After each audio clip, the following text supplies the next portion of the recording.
no lo voy a dejar ir. Porque Faraón era un instrumento ¿de quién? Era un instrumento de Satanás. Satanás no quería que el pueblo fuese ¿a dónde? A Canaán, porque algo iba a pasar en Canaán. El Mesías iba a nacer en Canaán. Y lo interesante es que cuando el pueblo de Israel llegó a las fronteras de Canaán, Satanás los incitó para que cometieran idolatría y fornicación con las mujeres de Moab, porque Satanás no quería que entraran. Cuando los espías 40 años antes llegaron a las fronteras de Canaán, 10 de los espías dieron un mal informe. No se puede entrar. Estaban siendo usados ¿por quién?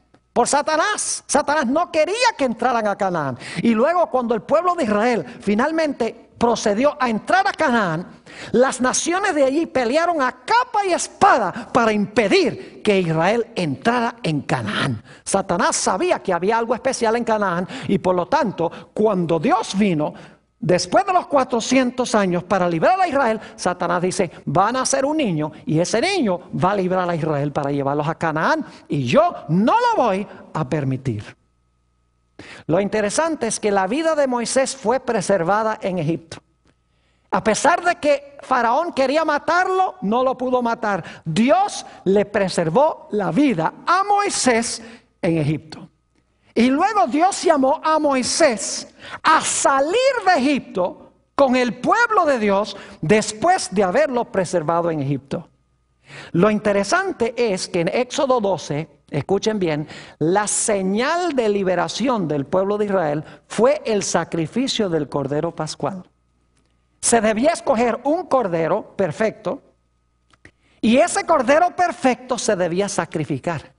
Y se debía poner la sangre en el dintel de la puerta y en los postes de la puerta. Es decir, la señal de la liberación del pueblo de Israel de servidumbre o de esclavitud fue el sacrificio ¿de qué? El sacrificio de un cordero sin mancha, ni arruga, ni cosa semejante. Es decir, el cordero los libró de su servidumbre. Ahora es interesante notar cómo termina la vida de Moisés. En Deuteronomio 34 y el versículo 5 y 6, Deuteronomio 34 y el versículo 5 y 6, se habla de la muerte de Moisés. Y solo les voy a mencionar algunas cosas en cuanto a la muerte de Moisés. Allí se dicen dos cosas que son muy extrañas en cuanto a su muerte. En primer lugar, nos dice ese texto que cuando Moisés murió, Dios lo sepultó. Es la única persona en toda la Biblia que Dios haya sepultado. Pero eso no es todo. Porque nos dice el texto también que nadie sabía a dónde estaba el sepulcro de Moisés. Y eso es raro. Porque los judíos marcaban las tumbas de sus héroes. Es decir, ellos sabían dónde estaba enterrado David, dónde estaba enterrado Abraham, dónde estaba enterrado Daniel. Ellos sabían a dónde estaban enterrados o sepultados sus héroes. Pero dice en Deuteronomio 34 que nadie sabía a dónde estaba enterrado Moisés. Y que Dios lo sepultó.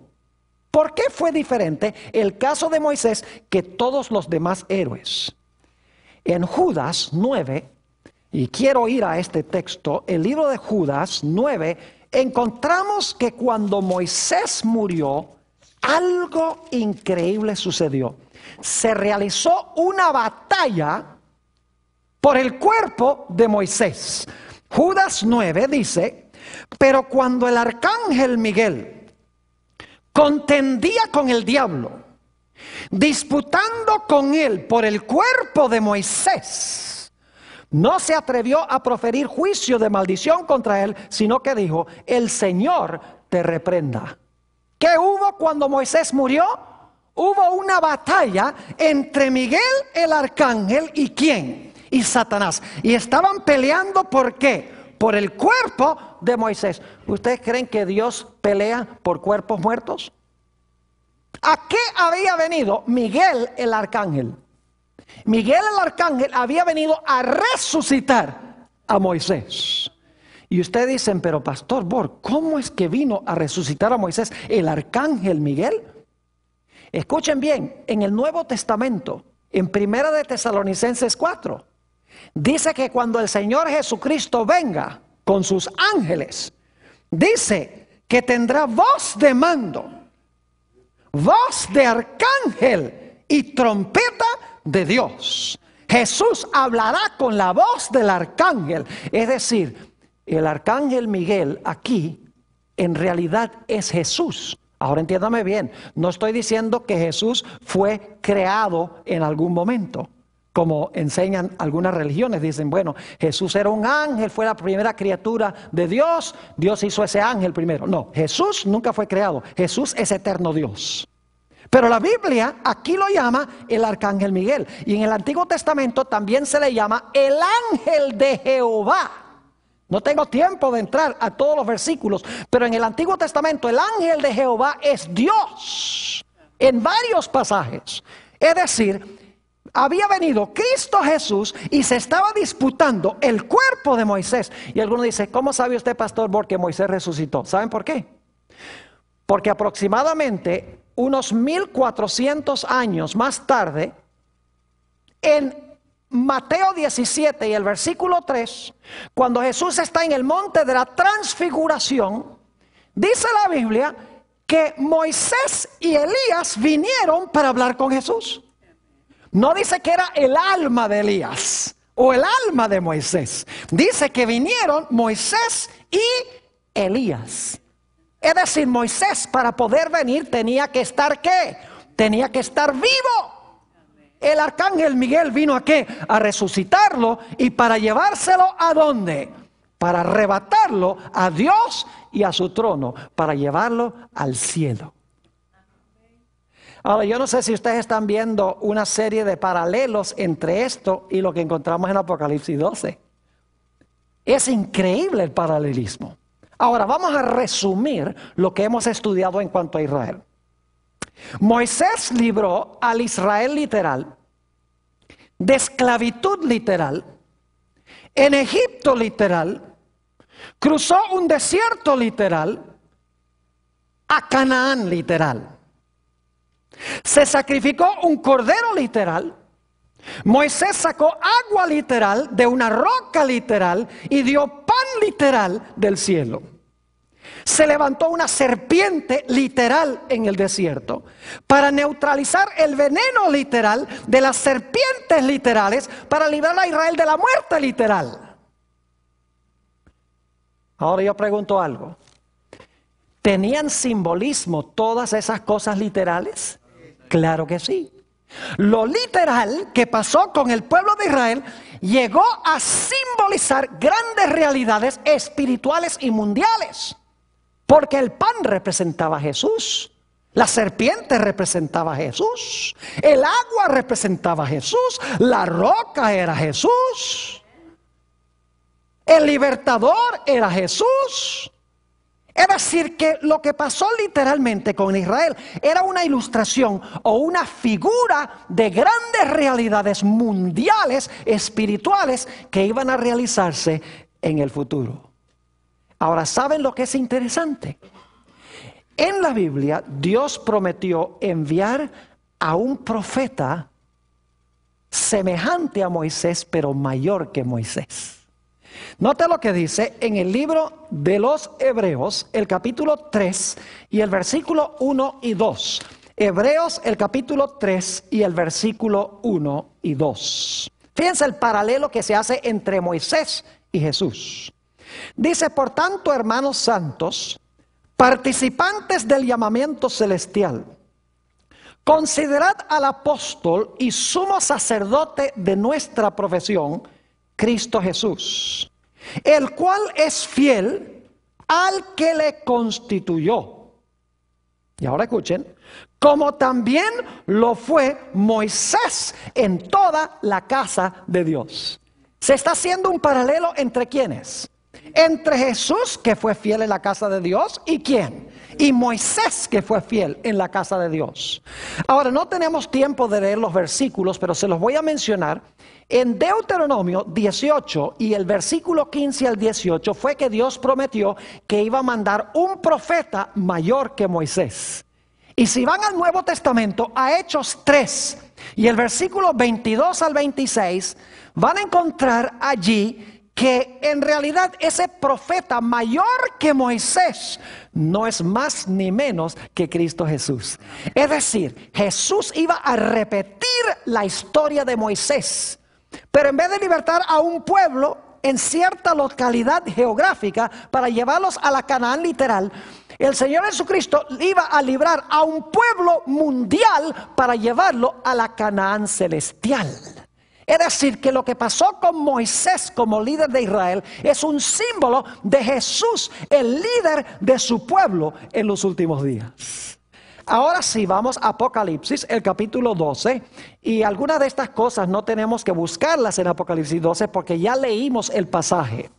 Pero en Apocalipsis 12, 1 y 2 encontramos que hay una mujer, ¿verdad que sí? Hay una mujer.